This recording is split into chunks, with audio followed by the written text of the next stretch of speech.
여러분이 몰랐던 이슈 속 뒷이야기. 시크릿 저널, 지금 시작합니다. 배구계에서 퇴출된 이후 그리스로 이적을 준비하던 이재영, 이다영 쌍둥이 자매가 배구협회를 상대로 놀랍고도 충격적인 일을 벌인 사실이 밝혀져 충격을 주고 있습니다.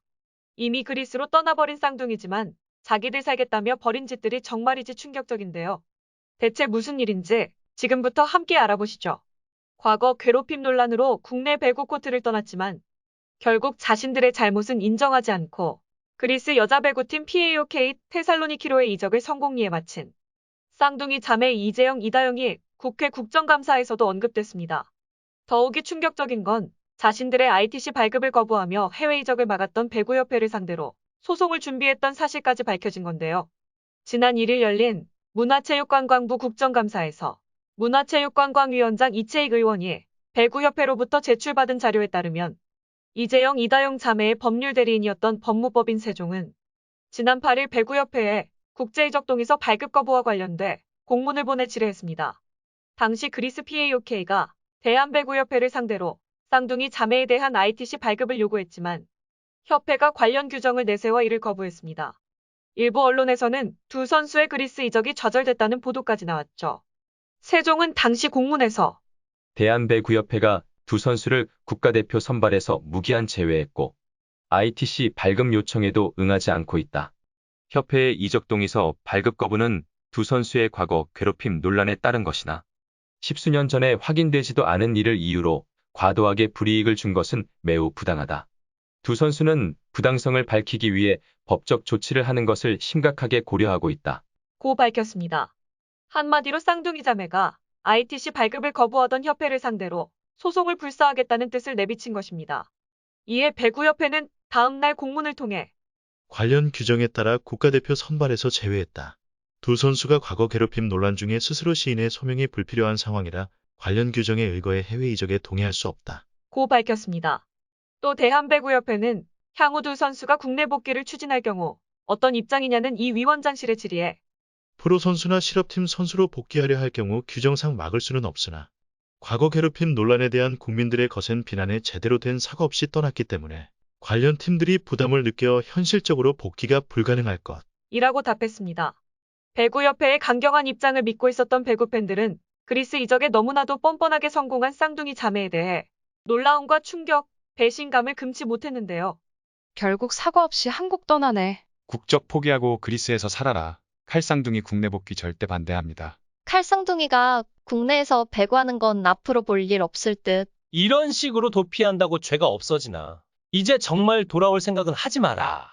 그리스 것들이 방송 중계료 팔아도 남는 장사라고 데려갔다는데 한국 그 어느 방송사도 중계료 사서 저것들 방송 잠시라도 내보내면 안 된다. 명심해라.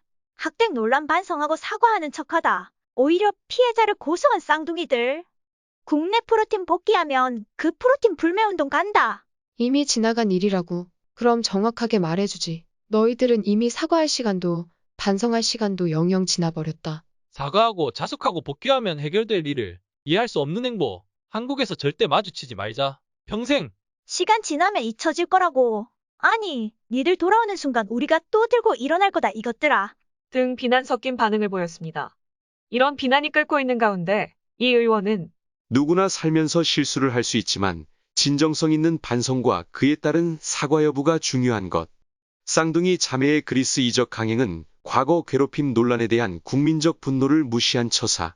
라며 비판했습니다.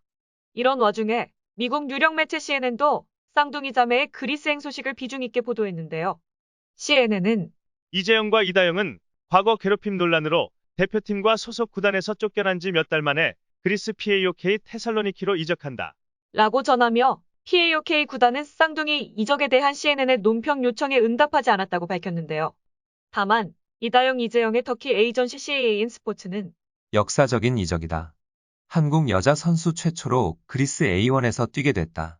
라고 반기는 인터뷰를 전했습니다. CNN은 피해자로 추정되는 여성이 한국 방송과의 인터뷰에서 논란이 해결되지 않은 상태에서 그리스로 향하는 것이 무기력하다고 느꼈다. 는 이야기를 강조했는데요. 그러면서 한국에서 이 소식이 전해지자 한국 국민들은 분노했다. 트위터에 진심으로 사과하는 게 그렇게 어려웠나? 그냥 돌아오지 못하게 막으면 되는 건가? 왕따 논란에 대해 사과 없이 도주했다 등 부정적인 의견이 많았다. 고 보도했습니다. 한편 이재영 이다영 자매의 PAOK 테살로니키로의 이적이 기정사실화되면서 현지 배구 리그의 수준에 대한 관심이 높습니다. 한국배구협회에 따르면 현재 한국 여자 배구 세계 랭킹은 9위로 전년보다 한 계단 올랐습니다. 전년도 3위였던 세르비아가 1위에 올랐고 중국, 미국, 브라질 순인데요. 도쿄올림픽 8강에서 한국에게 패한 일본은 6위, 4강전에서 한국에게 일격을 당한 터키는 11위. 그렇다면 쌍둥이 자매가 앞으로 뛸 그리스 리그의 수준은 어느 정도일까요? 결론부터 말하자면 그리스 리그는 유럽 리그 랭킹 37위로 평가됩니다. 특히 이들 자매와 계약한 여자 배구단 PAOK는 해당 리그에서도 독보적인 팀이 아니라는 평가인데요. 올해 그리스 배구협회 컵 대회 우승이 전부입니다. 유럽 배구 연맹 여자 챔피언스 리그 직행 자격을 얻으려면 리그 랭킹 7위 안에 들어야 합니다.